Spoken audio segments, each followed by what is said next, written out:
Hello and welcome to the Hurry Up, another edition. Pre-big games for the weekend. You know, we're coming near the end of the season, so that's why I'm going to blitz as much content as possible before the season ends. I'm joined by my friend, my pal, my amigo, Oliver Wilson. How are you, sir? I'm good, mate. I'm very well. I'm sporting my hidden Eagles blazer here. So if you can see the lining, we've got I legendary Eagles on the inside. totally So I'm forgot you were an Eagles fan, and now I'm in that uncomfortable. You kept that quiet just before we start pressing record because you know I hate your team with a passion. Why do you think I was so desperate to come on here, man? I was so desperate just to finally bring a bit of bleeding green to your show, kick, mate. kick me when I'm down. Like honestly, we Giants fans have nothing to brag about. It's the first time in a long time that we can't even talk, and we literally in in any NFL conversation, we have to actually just sit down and be quiet in the corner. Pretty much like the Cardinals for a long period of time up until recently. So here we are. Well, Oh, surely it's us and the that's a Jags. sign and a belief. It can turn around, right? I mean, you look at the Cardinals and you think, wow, 4 years time, we might have actually found a quarterback as opposed to just running around with Daniel Jones. So, I knew you was gonna put the boot in. I knew it. Like, but don't worry. There's help is on the way. We've got Mr. Flores coming to be able to save us. I'm putting that in okay, all there. right. I've said this in every single show. Please, Giants, make this happen. I don't care whether it's the second choice. Just make sure it's him. I don't know if you obviously got to meet him when he came over. What's your impressions of him as a coach and as a man? Everything about Brian Flores that he presents to the media, I think is great. I think he's a good talker. I think he's very open and honest. And I do think he was very hard done by with everything that happened in Miami. Like he's obviously started a build. However, you do have to worry about a guy that can't get on with the starting quarterback and the GM at a franchise. And that is something I don't think has been discussed enough in terms of it was a very unfair firing. But if your two other main characters in the building you can't connect with, and there's obviously some communication trouble, then maybe the franchise does have to look. Yeah. And removing one person is easier than removing two. And Well, maybe Miami looked at it and kind of said, look, Tua has been a big part of building these winning seasons, as well as Flores, but we'll go with the young gun who we've invested a lot of time and effort in trying to develop. Well, the jury's out on Tua, I think, personally. But yeah, and I just think Flores has just been slightly hard done by a situation that maybe backfield politics, back office politics has kind of got in the way. I'm literally becoming too defensive of Flores, and I have to pull myself back sometimes because I have to. He's not a head coach yet, at all. He might not even be it, But I think with the first choice person, I'm not going to put too many names out there, but the first choice, from what I understand, is actually got other choices that are better options than us at the moment. So fingers Surely Sean crossed. Payton, you're now No, thinking, well, we'll take a year out and then have Sean Payton come in once he's had his little year away from American football. Because otherwise you're going to be facing him as the Dallas head coach, and that's going to be a nightmare for everybody. So Giants, I will be a head coach for a year. You can fire me publicly in the most embarrassing fashion, and then we can have Sean Payton. That's the only person I would trumps Brian Flores to me. In any we've just had the most embarrassing firing as a Giants head coach. Look at what happened in that season. It doesn't get more embarrassing than that, man. You know what? I'm literally walking into these blows, so I'm gonna move on as quick as possible. So let's go on to the divisionals. Just overview. Everyone's obviously unanimously saying it's like the best weekend of NFL football they've ever had. What was your take on it? It just kept on getting better and better, didn't it? I was up until 6 o'clock in the morning with adrenaline after the San Francisco game against Green Bay because that tension was just incredible. The fact that Green Bay start with the opening drive, and let's not forget about the part that the Bengals Titans games played in with a walk-off field goal from McPherson. I mean, that was awesome. But the tension of the Packers opening drive, looking like Brady-esque when he was at the Patriots, when it's just ruthless, efficient, we're going down, we're scoring. This could happen every single drive now for the game. You're worried about the Niners defense, and every stop was like, oh, thank goodness, right? We might still have a game on this. And then the Niners offense just can't produce, can't quite replicate. Deebo Samuel's getting knocked all over the place and getting battered and bruised in torrential conditions. And they end up winning it thanks to two incredible special teams plays with the blocked field goal and the blocked punt leading to the touchdown. And I was like, you can't beat that on Sunday. And then Rams Buccaneers are like, hold my beer. Just what is going on in that? The Rams blowing a 16+ lead, and in the second half, fumbling all over the place with Cam Akers. Stafford has a snap go over his head. The D line suddenly can't get to Brady like they were doing in the first half of the game. Brady's getting efficient. I've got a text thread with the people I do a podcast with, and we just kept on typing, but Brady ... because you never count him out. You just can't. Yeah. And then we have the greatest playoff game of all time, without a doubt, the greatest playoff game of all time in that Buffalo Chiefs game. That was quite incredible. You can't top that one. You can't. But I would say this. This is why I must be one of the people that didn't enjoy it. I enjoyed the Bucks Rams a bit more because of that Brady comeback, and I got to a point where I literally was like, be fine. Literally just like, yeah, it's done. It's done. You know, you start talking about other things. You start talking about, your projections and all that stuff. And then literally it was like, but wait. Oh no, not again. As Matt Stafford brought the Lionsiness of Detroit into LA at this point. Like, what is... Yeah, that was something. Wait, so you preferred the Rams over the Rams Bucks over the Bills Chiefs? It's just because the defenses was so bad, and it was just like a free fall. So it was like, it kind of reminds me, if we go into like Premier League wise, it was very much like the 4-4 with Arsenal and Liverpool ages ago. Yeah, and where there was like no defending whatsoever. It was just go back and forth. And it's just like, hold a second, why are we letting in another goal? Like, literally, it's just like that. Oh, we just scored another one, and then they're scoring again. I can't remember. There's probably another game like that. For Barcelona fans, it'd probably be when we beat them 4-0. It's like, what is going on here? And so to me, I understand the Chiefs having a bad defense because obviously Tyrann Mathieu went off with the head injury. But the Bills, they just seem to get broken with Tyreek Hill decided to obviously just put on the jet skis, and I think it broke them. Just an athletic freak.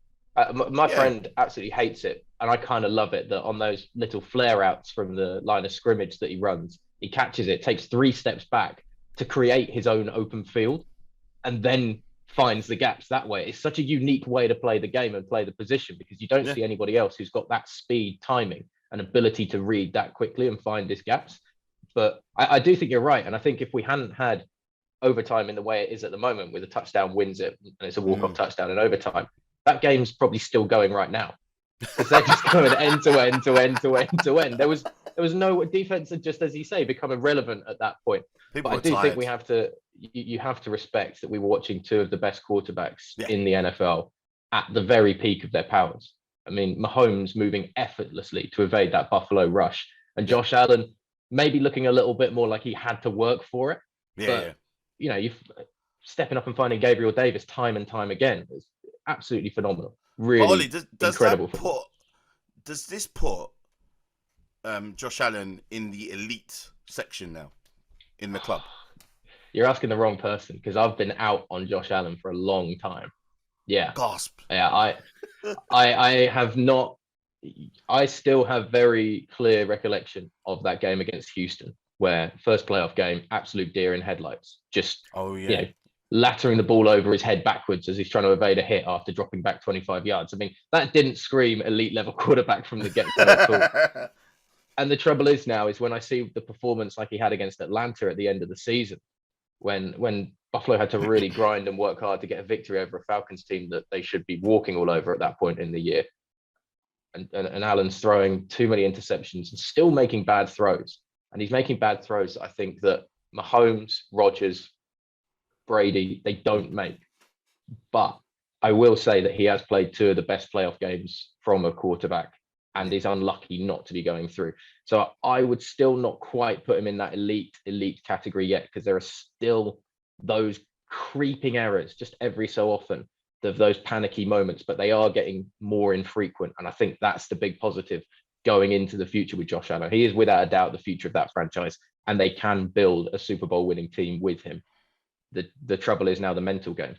Do they look at these 2 losses to the Chiefs and go, right, we can't beat them? It's just, we've done everything. We're throwing the kitchen sink at them and we can't do it. Or do they look at it and go, this is our rival. This is the next 5 years of us going toe to toe. And that's great, but that's also, that's dangerous. Yeah. Because that AFC is loaded with great, talented players and teams coming through. But that's I would not want to be a quarterback there. That's what Mahomes was saying. We said we're going to be doing this a lot, straight away. And so I like Josh Allen's style, but I'm going to ask you actually the question, just so I'm not going to lead you in any form of way. I'm going to ask you the same question I asked for Jason Bell, OC, and also ask Hannah Wilkes and Sky. Why are you putting me up against those? Like, they're this is the big elite team reporters. I'm me. You are part of that club, my friend. You've got the velvet rope. Right, so you're redrafted now, which you probably will be. Your QB's all right. So, what can I say? Listen, Sport One. You've got Jalen Hurts. We have Daniel Dimes at the moment, and until I'm proven otherwise, my vote is definitely out on him at the moment. But you're redrafting. Let's say you're redrafting right now. Who would, out of the new school quarterbacks? So you're not taking Brady or Aaron Rodgers. Who of the new school quarterbacks would you take? Justin Herbert. Not even a question. I love this kid at Oregon. Absolutely thought that it was ridiculous that he dropped at Miami, didn't take him, and they took Tua instead because Herbert came in looking like a pro-ready quarterback. It sounds weird, but I have this thing of I like quarterbacks to be able to throw. It's a very odd idea in the modern day NFL because everybody wants the really mobile quarterback. But I'm still convinced that run-first quarterbacks won't win Super Bowls because they haven't. It's got to be about the arm power. That's why Josh Allen was very much felt more run heavy than his ability to pass at the beginning coming into the NFL. And he's developed his arm exceptionally over the last few years, that it has got better and better. But I think it's something that like Kyler Murray needs to do. I think it's something that Lamar Jackson needs to do.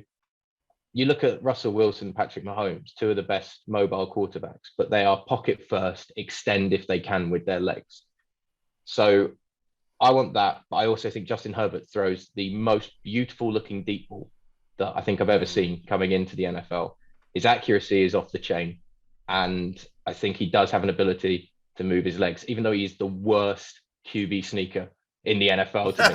The number of times, him and Matt Stafford, if they could just add 1 yard to their rushing game, that'd be fine. But they seem to need like 4 attempts to be able to do it, and they're fumbling it all over. Make it so obvious what they're going to do.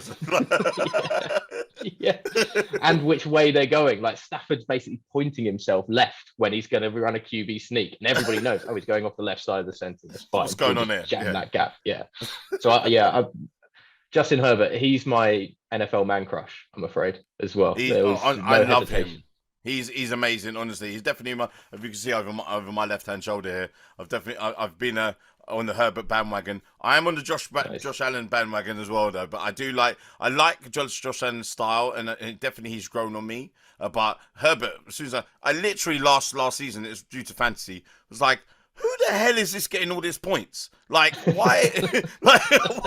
What is going on? Like, he's amazing. Absolutely. The accuracy, leadership, and he's not a big, shiny, bright light, person on Instagram and, shouting off all these types of things. He's like literally just comes to play the game. It wouldn't surprise me if he just didn't just walk or have a bike. Like Casillas used to do for Real Madrid. Everyone else used to come in with the with their fancy cars, and he used to come on in his bike when he first joined. I just win the Champions League like it's nothing, Yeah, that's humble right there. That's straight up humility. I like that. I've got a lot of time for that. I mean, Justin Herbert's like the guy. His attitude, I'd almost want to put in Green Bay. Because that's like salt of the earth franchise, isn't it? That's like your down to earth, real. That's a franchise. If they had him, Aaron Rodgers would be gone a long time ago. They would have been like, "Listen, we're tired of your crap. Your will I, won't I crap. Get out. It's almost like when you're dating a girl and just like you start dating a better, you meet a better one, and then the other one's Yeah. still doing. They're like, oh well, maybe we might be able to work out. We ain't gonna work nothing out. I've moved on. That's it. Yeah, Green Bay would definitely be immunized from Aaron Rodgers if Justin I Herbert like had been that. there for him. I like that. I like that. And I'm a big Aaron Rodgers fan, like big. But even if I am getting tired of his crap, like the attention seeking stuff that he does, like, but we're gonna see if he comes back. I think he's definitely coming back. I think that there's unfinished business for him. Let's get. Oh, sorry. Before we go into the the conference championships, let's go into like some of the little gossipy stuff that's been going on. Yeah. I'm glad that you can fill in some of my blanks, because I come up with my own conclusions, and that's the first sign of madness when you're having these conversations on your own. So let's go on to some of the gossip. So obviously, Aaron Rodgers is supposed to be looking and contemplating on staying or going, as we do every single season. The Broncos have actually hired. I'm literally looking it up as I'm talking to you now. New head coach, which is Nathaniel Hackett. That's it. The offensive coordinator from the Green Bay Packers. Nice save. Thank you, Google. Now he has Aaron Rodgers has probably a really good relationship with Hackett. He's always talking well of him. Now he's going there. People are putting 2 and 2 together and thinking, okay, well, Aaron Rodgers is going to go to the Broncos, which is pretty much ready made for a nice little playoff run. That's definitely for sure. Do you think that is something or nothing, effectively? I think it's definitely something. I think you can't not look at the relationship between Rodgers and Hackett. And it would be nice for Denver to take a logical quarterback step as opposed to throwing enough of the proverbial at the wall and seeing what sticks, because none of it has at the moment. I mean, the fact that they were able to get Teddy Bridgewater in the building just to settle things down, I think has been very useful for them, because they're not winning Super Bowls with Drew Lock. They're not competing with that level of quarterback. So it makes a lot of sense for Denver, who are a team now that are set up. There's enough good parts when you look at Melvin Gordon and the way he's come in. Obviously, they've got Jerry Jeudy, Cortland Sutton as fantastic options. Noah Fant, one of the most underrated tight ends in the NFL at this point. So for Rodgers to step into that offense, he's not going to be affected by the climate in Denver, because it's actually, amazingly, it's one of the few places that could match probably Green Bay for nasty winter levels in terms of that snow, wind and ice up at Mile High. So I think those are all real positives.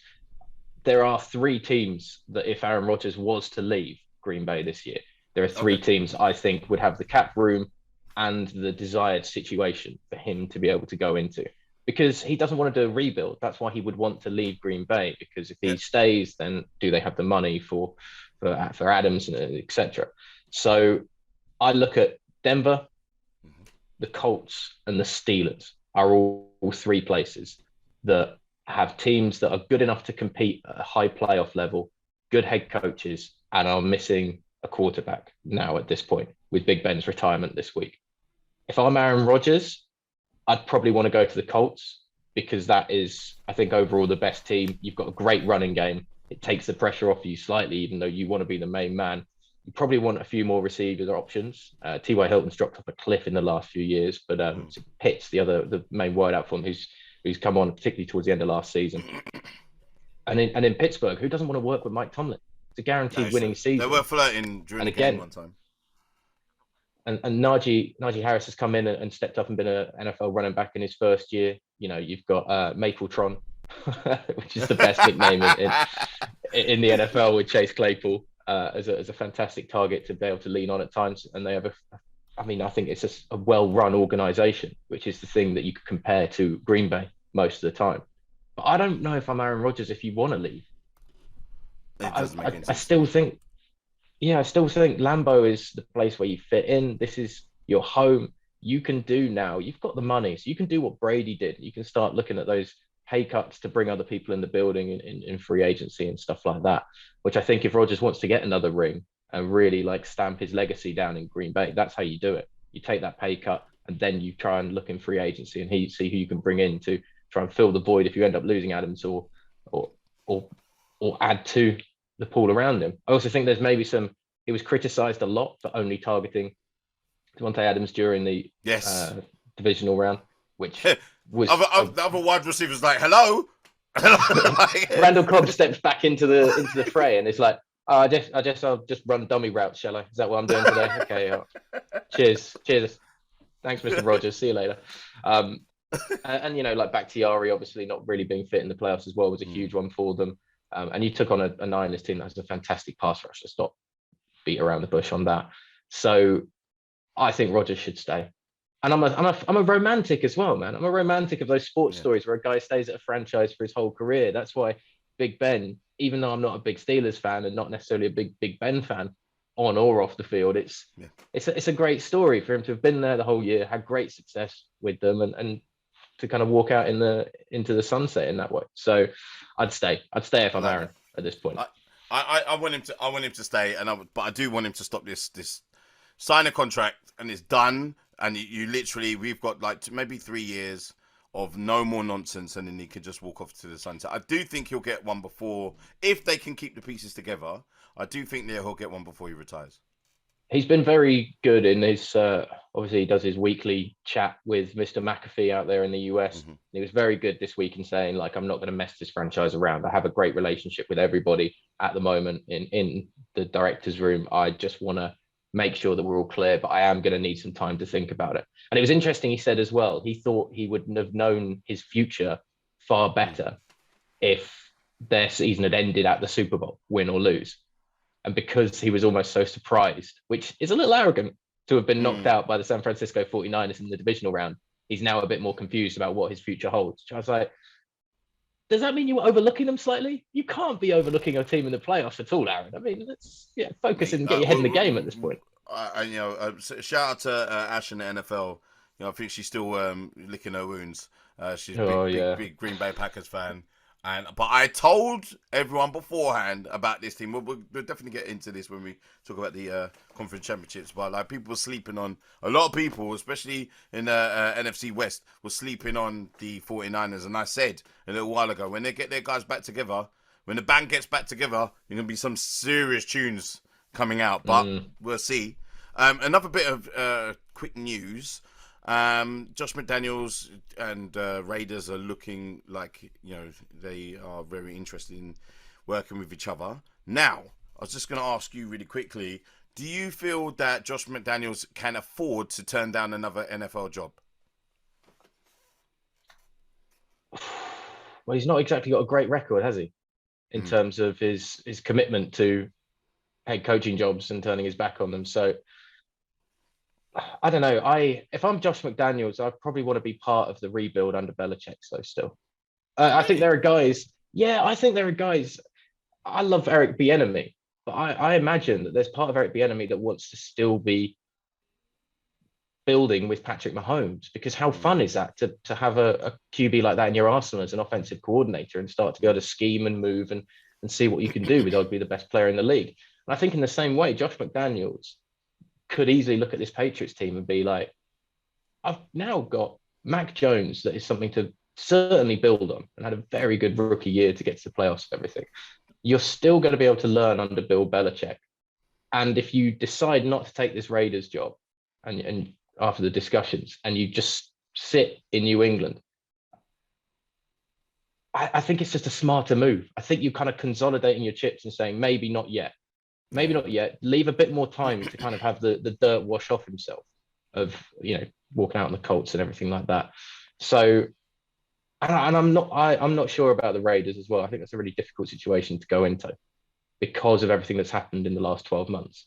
You know, John Madden passing away, Henry Ruggs having his off the field incident, and John Gruden. I mean, that's three big but they still made it though to a franchise. They did, and I think Derek Carr and that team has rallied around. And obviously, like Hunter Renfrow came on leaps and bounds. You've still got Darren Waller there. Foster Moreau as well was a big part of their success on offense this year.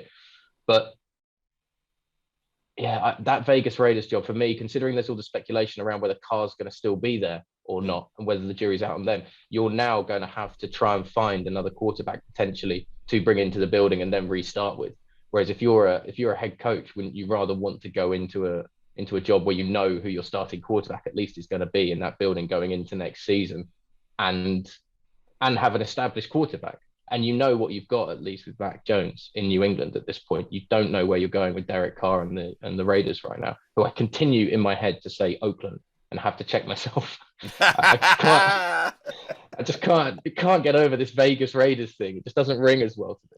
Oh my God! I'll tell you what. That is, those alongside for some reason I haven't been to MetLife yet. I don't know why, and I'm such a ride or die Giants fan. And haven't never gone there, and every time I go there, it's in the winter, and it just doesn't seem too appealing to go there. Then sorry, I'm soft in the inside, definitely. Fair weather fan. What is this? Yeah, I know. I'm a TV fan. Like, I'm an armchair fan. It's the same way with everyone knows I'm a big Liverpool fan, but I'm sorry. After half time, it gets real cold up there, and then you've got a 2-hour journey back. I'm sorry, it ain't so fun. This is insane. Absolutely insane. I bleed blue as long as I don't have to be there. You know what I mean?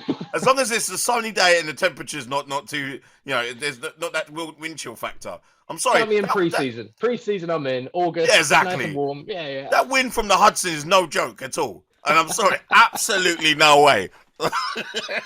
You're box or nothing. If once it gets past October, it's too late for me now. I'm too corporate now. It's too late for me. I've been spot too much. So let's move on to something that actually could benefit my team. Brian DeBole, if I'm pronouncing his name right. Now he is looking likely to be, and I'm proper putting a spin on this because it is advantageous to me, my own personal agenda. Now he's likely to become the Miami Dolphins head coach. But if you were him, Ollie, who would you choose? Would you choose the Giants' storied franchise? Obviously, time to rebuild. They ain't going to fire you because obviously they've made it quite clear the person's going to get time to be able to rebuild this team. But obviously, you have no cap space and Daniel Dimes and the rest of the stuff. Or you go to Dolphins, which player-wise is very good. Everything's all sorted. Decent QB. I know you don't disagree, but I think he's quite surgical when he in the right scheme. The running game, could be better, but the defense is brilliant there. But then you've got a GM that's going to be getting involved in all your business and ratting you out at any time, and they have a little bit of a power struggle. So there's both two pros and cons. Who would you choose? The weather-wise, I know exactly that. I'm similar to you. You cannot use that as Miami. You cannot use that, and the state and no state tax as well. Yeah, that's nice. That's also nice. Hit up that big contract. You know what? I thought I covered all of the caveats, right? Except for the weather, which is the best. Well, I mean, and you've been in Buffalo all this time. Like, well, maybe I want to warm up. Yeah, keep the extremities, get the feeling back in the fingers. Look, for success in the immediate time, then you go to Miami. You can find more success straight away for sure. And Mike Gesicki is unbelievable as an athlete. Yeah. Jalen Waddle's come in and been superb. That's true. Tua, in and out. Basically has 2 great quarters, 2 not so great quarters every single game does Tua. So, but you can win with him without a doubt. And that you mentioned it, the run game needs to be improved. Now, if you go to New York, you've in theory got a run game, but we haven't seen enough from Saquon since he came back from the injury. So I'm still not sure if he's completely recovered or if it's just an offensive line that can't find and create the holes for him to get the best out of Saquon that we know. And kind of, even as an Eagles fan, I want to see the best players performing well. If the Ball's got this attitude of being a big plan thinker, which I imagine, I don't obviously know him personally or anything like that. I'm not going to say, he's a great guy and he's a metaverse kind of big scheme type guy. But if you want a free shot to rebuild a franchise, then going to the Giants makes sense. If you can come in with an actual plan, then that makes a lot of sense. Except for the fact it's not a no pressure hit because of the market that you're in. Being a head coach in New York is a really tough thing to do, as Jets fans have found out continually, because of the pressure that you have of just being in New York, even if you're about to get sued for actually being in New Jersey. Was that a story a couple of weeks ago? Somebody was suing both New York franchises for claiming that they wouldn't, because they were based in New Jersey. But I think the Ball, go and build a long-term bit of success in New York. It's I think with Brian Flores, I'm going to keep on putting it. As I told you, I keep on putting it out there. I'm one of these people. If you keep on saying it, it actually happens. So please, please, please, Giants, you've taken so much from me over the years since our last Super Bowl win. Please, please, give me one thing. Give me Brian Flores. But the ball, obviously, he's gonna come in and he's gonna have the ability of basically building what was a great looking offense in Buffalo over the Yeah. last few years. So wouldn't that reassure you that perhaps then he can get something out of Danny Dimes that others maybe haven't been able to get to? Like, he's been a part of the Josh Allen development, which we have seen right in front of our eyes. A guy go from being an okay arm in the NFL. You look at his pass completion percentage; it racks up kind of consistently every single year. And they obviously knew that they needed to bring in somebody like Stephon Diggs to help him out and bring in the right pieces to support the cast. Cole Beasley coming out of the slot has been great in Buffalo as well. So wouldn't you look at that and think, okay, he is part of a team that has started a build, a big rebuild under Sean McDermott. So he knows how to fit those pieces in together.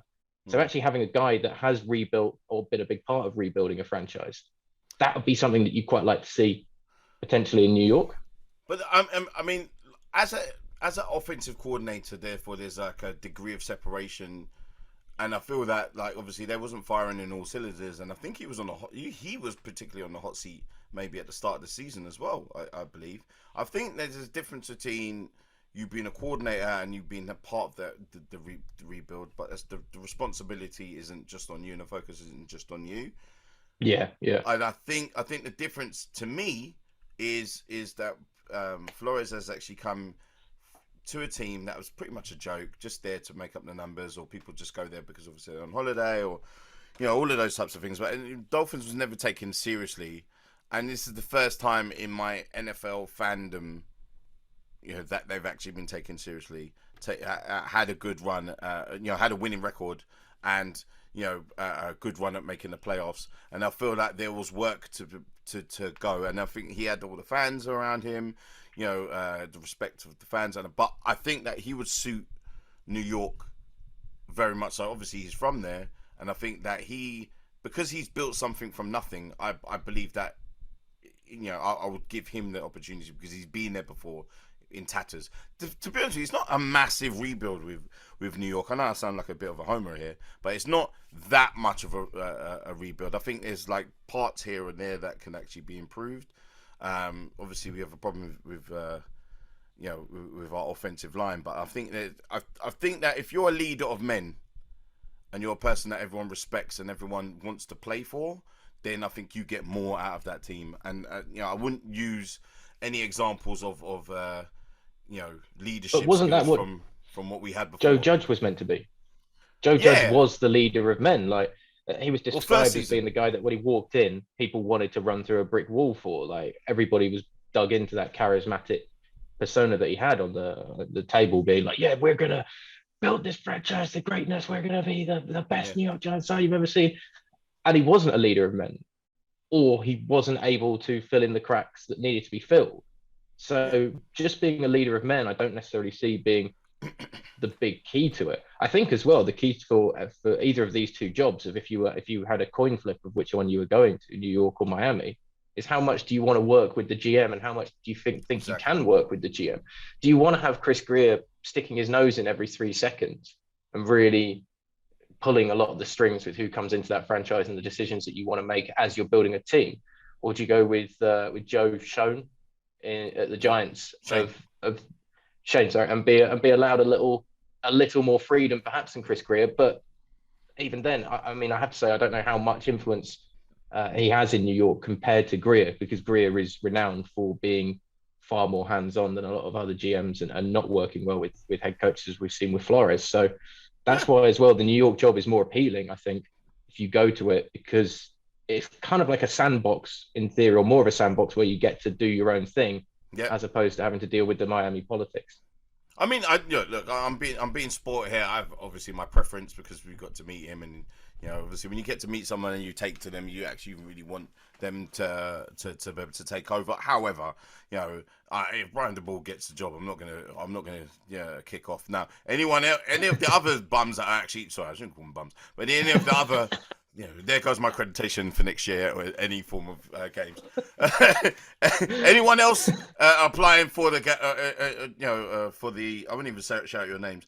Applying for the job. There's no point in just doing it to be thorough, to seem to be being thorough. We know who the two are. I mean, they don't want Kellen Moore then. No, absolutely no way. Absolutely no way. No. Wow. Absolutely no way. His stock has dropped like Bitcoin this second half of the season, hasn't it? Well, Kellen Moore was like the cat's pajamas, and has been considered this great wizard. And Dallas fans, just in the last like 4 weeks of the year, including the playoffs, have been like, Kellen Moore, he's great, next head coach, awesome. To Kellen Moore can't call an offensive game. He gets us in trouble. He makes the wrong decisions. Do we really want Kellen Moore still at this franchise, let alone is he good enough to take a head coaching job? It's quite wild how he's kind of capitulated in terms of what his reputation was. And just lastly, before we go into the conference finals, Dan Quinn saying that he's going to stay at Dallas. Obviously, there probably is a significant pay rise or a promise to be their next head coach. What was your view on him staying? Like, do you think his stock dropped down? So therefore, I won't lead you, but what do you think? Well, Dan Quinn's stock couldn't have got much lower after the way Atlanta kind of fell apart and he left. And Atlanta fans really liked Dan Quinn, but just wasn't a good enough guy to be able to take that franchise on any further, really. I think Dan Quinn staying in Dallas is a really smart decision. Again, of just having a bit more time away from a big head coaching job for the moment and continuing to, I mean, look at that defense that they've had this season. The offense has been great. This genuinely kills me to say, because as much as I dislike the Giants, I dislike the Cowboys a lot more. But the Cowboys defense this year, with smart selections in the draft, bringing incredible young talent, looks like it could be the backbone now of that team, as that offensive line that was considered, the driving force of the Dallas Cowboys with all the number one first round picks that they had in that offensive line. That isn't the same as it was. They've got old, they've had to shuffle things around, players have moved on. The defense is now going to be the center point, I think, for Dallas for grinding out games. And then they'll put the pieces together of trying to get this offense back running under Kellen Moore and Mike McCarthy's kind of guidance. But so Dan Quinn's in a great situation. I don't think you want to leave that situation for the moment. And you're in the NFC East, where you're pretty much guaranteed to make the playoffs every year with the Dallas Cowboys right now. Without a doubt, the strongest team in that division. Definitely. I don't see the Eagles competing with them for a bit of time, unfortunately. I don't see the other two getting anywhere near that, with Washington still having to deal with they're more focused about naming and rebranding, which will happen in 5 days' time. We get to see what the new February the 2nd, I think it is. We get to see what the new Washington football team is like. Did you witness the debacle of the spoiling of the reveal? Oh no, I haven't. I mean, I saw the sneaky video that they put out where everything was blurred and everything like that. Right. Look in the window of that, and then you'll see the reflection of the. Oh helmet. No! Oh, I didn't see that at all. Oh God! You can't even rebrand your team correctly. You can't. How? That is embarrassing. That is Washington football summed up all over the place. Especially, Washington football team has now kind of just caught on. I think people just don't mind it, and they've had for years one of the best looking jerseys in the NFL. The lid has always looked great. And kind of going with just the numbers on the side of the lid now is a great throwback look that looks clean and simple. And from the looks of it, the jersey and the helmet and everything looks like it's going to be one of those like, hey, modern trendy. Let's revamp it with two-tone yellows and stuff. And that never works. Look at the Browns. They revamped their jerseys and then 2 years later brought out new jerseys that were the old jersey. Because everyone was like, no, it looks terrible. Look at the Jags. The Jags keep releasing new jerseys. And everyone goes, just go back to plain teal. It looks way nicer. Just leave it. I don't know why they bother. There's just Jags, just like concentrate on the playing. You got to a point where you actually was credible at one point. You could have had a run at the Super Bowl not too long ago when Jalen Ramsey was with you. You had a decent team, and then it all went wrong. I think sometimes when people focus on the wrong thing and getting star names as a head coach, all the stuff that's just wrong. I think that you got to follow. I would say, to me, the hiring of, as an example, McVay, Matt LaFleur, people like that come in and do the work, Mm-hmm. and I think everyone's rowing in the same direction. So I would even say with you guys, same thing. There's not all this nonsense and backfighting. But not that I do want you to fail. I'm just being Thank honest, you. especially Yeah. after last year, what you lot did. That's definitely. But, but let's go on to the conference finals at last. Now, Ollie, I'm going to get you to not only give your predictions. I want, out of the two games, for you to be able to use your lock. This is you guaranteed, obviously nothing's guaranteed, but this is like you put in your name, reputation, all your knowledge, all your honor into one result. Now, that's a very loose lock. Don't worry. So it's easy to pick this one. So let's start off with the Rams and the 49ers. Who have you got for that? This is the one I keep flipping on completely, because the Rams have shown for two halves in this playoffs that that offense can purr like the cutest kitten you've ever seen. Like, it's great having Cam Akers back. Completely levels out the offense of the run pass balance. That means Stafford gets that little bit more time and protection. OBJ continues to get better and better in that offense. Cooper Kupp is the league MVP. Let's not talk about Aaron Rodgers or anybody else. Without Cooper Kupp, the Rams team is nowhere near this NFC Championship game. Facts. And Hunter Henry as well. It just works perfectly as the 3-hit combo that they've got for that receiver core. And then you take in a defense that can obliterate off the. Sorry, Tyler Higbee. Sorry, but then you take I was looking at you there. I was like, Did you give me some insight? I'm blaming the jet lag, man. I'm blaming that jet lag. You're 6 hours, 8 hours in the future to me. So I don't even know what's going to happen today. Go. And then it's a defensive line that Jimmy Garoppolo won't be able to deal with. It's just a fact. He's not mobile enough. He's banged up so much.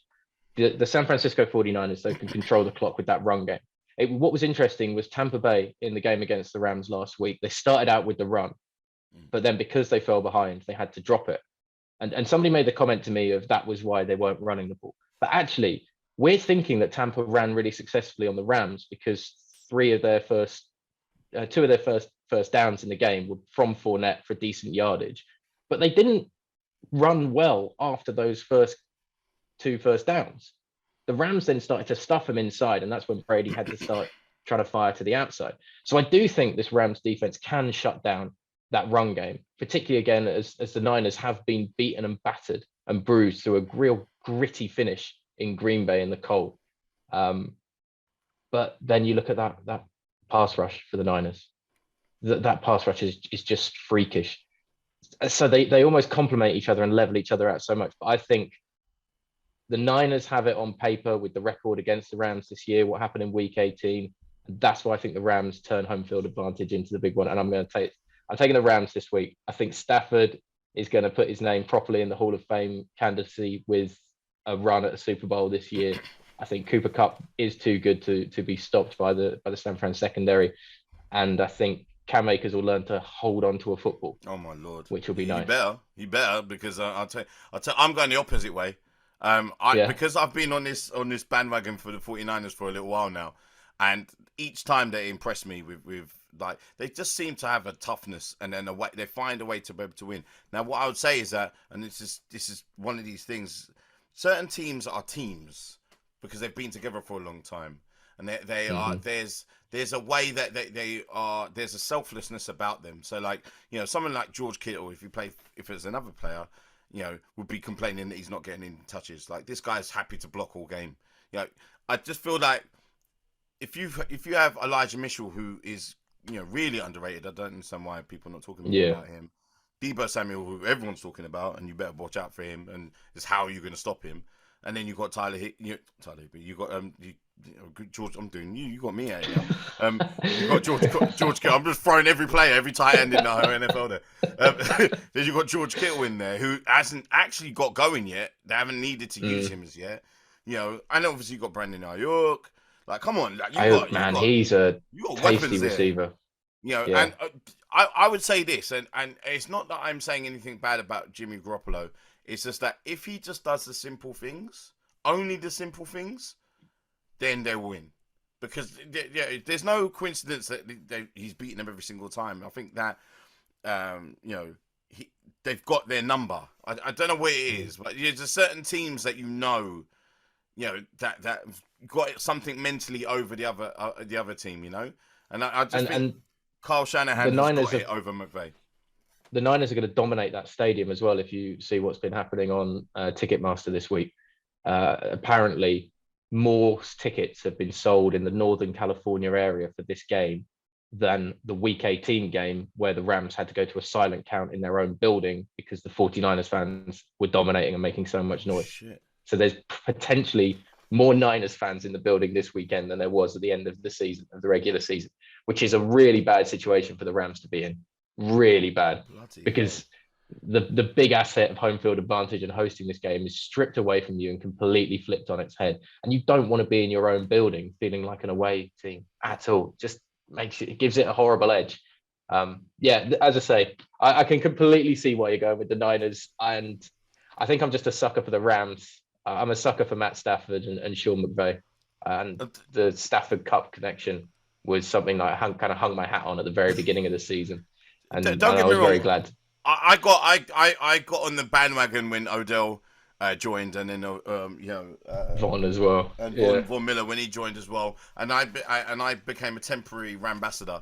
But Hannah Wilkes has fired me from that because my doubting ways over the playoffs. But I did say this about this team a little while ago, and I feel that because I've been saying it for such a long time, that this team, I said that the winner out of the Green Bay 49ers game would be the winner of the Super Bowl. And I still stand by that. And I think that if they do get to the final, which I think they will, actually they will because I put my lock on it. But I think that there's a revenge also in this story against Kansas City. Because remember, they didn't they could have won it if they didn't try to start throwing the ball. If Jimmy G doesn't overthrow Deebo Samuel down the center of the field, that's a touchdown. And I remember they didn't have him the last time as well, so they wouldn't. They were quite light on other options, and I think that this time they'll win. But we'll see. Now, Emmanuel Sanders, sorry, he overthrew Emmanuel Sanders, not Deebo Samuel. Jeez, I'm all over the place these days. No. Hey, it's all good. It's all good. Emmanuel Sanders still waiting there for that pass to be thrown to him. It's gonna come. It's gonna come at some point. Let's. He actually brought a bread basket to catch it. He's nipped away, brought a bread basket, and he's holding it out, waiting. Right, I think this one's quite straightforward. This next one with the Bengals and the Chiefs. But I won't lean on you. What is your team? Well, that's my lock. If we're if we're legitimately putting a lock, it's a lock on the Chiefs. That is. This could get really ugly, I'm afraid. I think this could be a real. I love this Joe Burrow team. I'm big on Joe Burrow, big on the Burrow chase thing. I think it's going to have a really weird repercussion on the NFL of guys pairing up college teammates. And I think this is a unique situation rather than that being the way to do it if you're building a franchise. Although, Jalen Waddle and Tua and stuff like that kind of worked out, obviously. But and we need to start putting some respect on Joe Mixon's name. To coin a very well used phrase around the NFL media, put some respect on that name of Joe Mixon, because nobody talked about him going into the Titans game. And so for him to come up with a big rushing touchdown in that game that helped push the Bengals through, I think was huge for him. It was all Henry, Burrow, Chase. Mixon's had a great year. But I just think that the Bengals have been riding this wave, especially since that Chiefs win in the regular season. Andy Reid, Eric Bieniemy are two good, intelligent minds to get done over again and be shut out like they did in the second half, pretty much, of that game against Cincinnati in the regular season. So they're going to make the right adjustments. Mahomes is in the form of his life at the moment. The only way the Bengals win this is if they can go head-to-head offensively and use every weapon they've got, which they've got plenty, quite clearly. And also, they need to only rush for and get pressure on Mahomes. Yeah. And you can't just get pressure. You have to collapse a pocket. because Mahomes finds the gaps on a breaking down pocket. But if you collapse it like a dying star in on itself, that's how you stop somebody as mobile and elusive as Patrick Mahomes. So you need to get quick, effective pressure and shut down that pocket. And that's the only way that the Bengals can do it. It is possible. We saw it in the second half of that game against Cincinnati in week 17. But I just think it's going to be one step too far. Kansas City Chiefs are the cream of the crop in the NFL right now. These final four, I think they're a notch above everybody else. And that's why, like you saying, the Niners Green Bay game was going to decide the winner, I think is interesting, because I got a feeling you probably thought that was going to be Green Bay going through. No, you know what? I've gone through. It's weird. There was something that told me with the 49ers that they're going to be able to pull an upset. I don't know what it was, because it was like there was a little bit of arrogance, as you said, like earlier on in the show, that from Aaron Rodgers, where it's just like, these guys are a serious team. I think you've forgotten. I think that because they had the injury plague last season, but they came back quite strong towards the end. So that's what kind of gave me hope. And then, on top of that, then remember the season before that, they ran through everyone and got to the Super Bowl. And there was no question then about their toughness and schemes and everything like that. But yeah, I feel that Green Bay kind of took it too light. I think that everyone's talking about the weather too much. And this team is tough. But I think regarding the Chiefs and the Bengals, the story ends here. The fairy tale story, to me, it ends here. I don't think it's gonna be a blowout. I tell you how they can actually beat Mahomes. When teams' defenses, I don't know what the technical term is, but when they fall back and actually just cover the basically cover the spread, and not allow him to not try to rush him and then leave everyone wide open. I think the Bills was just trying to go all out blitz all the time and trying to run around after him. When this is a mobile quarterback, but if he's got no one to throw it to, then that's when he has problems. And I think that's what happened the last time with the Bucks. Obviously, they had a bad offensive line for him at the time, but they also made sure that everyone was covered, so you had no options to throw it to. So I think that's the way to beat him. That's how great quarterbacks kill you, is when you bring pressure off the sides and off the edges in particular, because a quick reading quarterback like Mahomes just knows that especially if he spots the blitz early, he can change a deep from Tyreek Hill to a little out to Tyreek Hill, or a slant, and hit you so quickly in that gap released by the blitzing linebacker. So you have to, as I say, get that pressure with the front four, which, as I say, Cincinnati did really well in the second half of that game in Cincinnati. Going into Kansas, though, it's a different question. That crowd, that atmosphere, AFC Championship game for young kids as well, first timers, as opposed to a team that is consistently in there every single year. I mean, if they win another Super Bowl, this Chiefs team, 2-3 appearances in the Super Bowl in 3 years, and that's like Patriots' first dynasty levels. Nobody's really saying that yet, but that is that good, and it's a team that could go back again. If they've got Tyrann Mathieu back as well, it's a huge asset in shutting down that Bengals passing game. And it's so sad. What is the Super Bowl, not that you think we'll see, but that you'd like to see the most? From like the fans' heart, hand, no head kind of thing. You know what? Everyone wants to see the Rams and the Chiefs. Everyone wants to see that. I personally enjoy watching the 49ers. I don't know what it is, because they're so unpredictable. I just think with the Rams, I feel nervous when I'm watching them, because there's like everything is on the line, and Sean McVay is like such a nice guy. I'm sure you met him as well, and so you actually you pull for him, but I just can't see it in this time. So if I was gonna choose one for the fans that's gonna be the most entertaining, it would be the Rams and Chiefs. But what will happen, it will be the 49ers and the Chiefs. And the 49ers will come out and win the whole thing. Who's winning the whole thing? Chiefs. It's not how I really want to, but I think the Chiefs win it again. Really? They're good. The cream keeps rising to the top.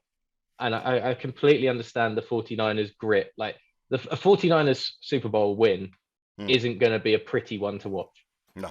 Because it hasn't been throughout the end of this year. I mean, it's great if you love hard-nosed football, which personally I do. I love an awesome ground game. It's really impressive to see when an offensive line is just rumbling downfield.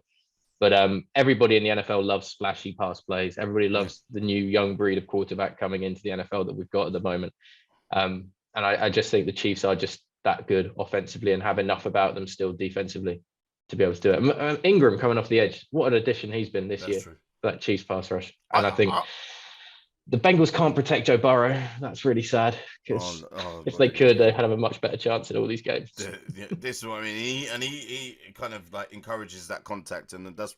I don't know if you remember. Just lastly, like on they had him like mic'd up, and the referees in his first season was said, right, make sure you go down. Just go down. Just make sure you slide. Don't try to do all the stuff that you're doing. He says, no, I'm definitely going to be working it. And what happened? You got injured and you taken out for the rest of the season. So I'm hoping that doesn't happen. But, you know, we're in a really good spot where for the first time we're not really reliant upon the Tom Brady and the Aaron Rodgers storylines. And I'm very thankful for that because it gets kind of boring, the same old story. So I'm hoping that Brady retires, Aaron Rodgers doesn't, but just stays quiet for a little while.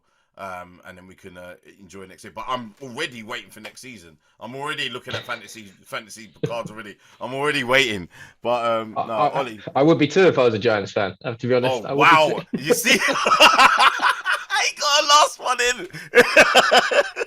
Don't worry. We'll see you again, my friend. And then we'll have a new head coach who will bring a new level of expectation and deliverance to you know, because you lot deserve something for that what you did to us, getting us out of the playoffs the last time. All you had to do is just play, taking Jalen Hurts out. Unbelievable. Peterson. And the thing is as well, before I go my big massive rants, and then someone had the nerve to put him forward for the Giants job. Do you understand what would happen if he got hired as the head coach? I think I would be swimming over there to fight. Yeah, I mean, I don't know. I'd still probably have Doug back over Nick Sirianni right now. Would you really? Yeah, Sirianni's not that charismatic, I don't find. And I mean, look, he's slowly improving your team. I must say, I've seen it. He's slowly improving your team. And sometimes get a QB it's like with a better arm. That's what we'll get a QB with a better arm in. Look at this! Yeah. Look at this! One Super Bowl win, and look at this. Bring back that BD energy, mate. That's what I need. You have Nick Foles back. Don't worry about that. Yeah, I'll take that. You can't say a bad word against that man. You cannot. 7 touchdowns in a game in his first part with the Eagles, and then takes them to a Super Bowl. Nick Foles is gone. Ollie, you're going to be the first time before we start playing. You're coming back on, and we'll go through it all. Trust me, Ollie. Thank you so much for joining. Must get you back on before the Super Bowl. We got like a couple of weeks now before the Super Bowl, but you know, Ollie and I will do battle again before the Super Bowl. We'll see if he changes his lock. You know, when the 49ers get through, because there will be I told you so. I'm hoping so, because otherwise I can't ever talk about NFL again for the rest of the season. But until next time, we'll catch you guys next week. Peace.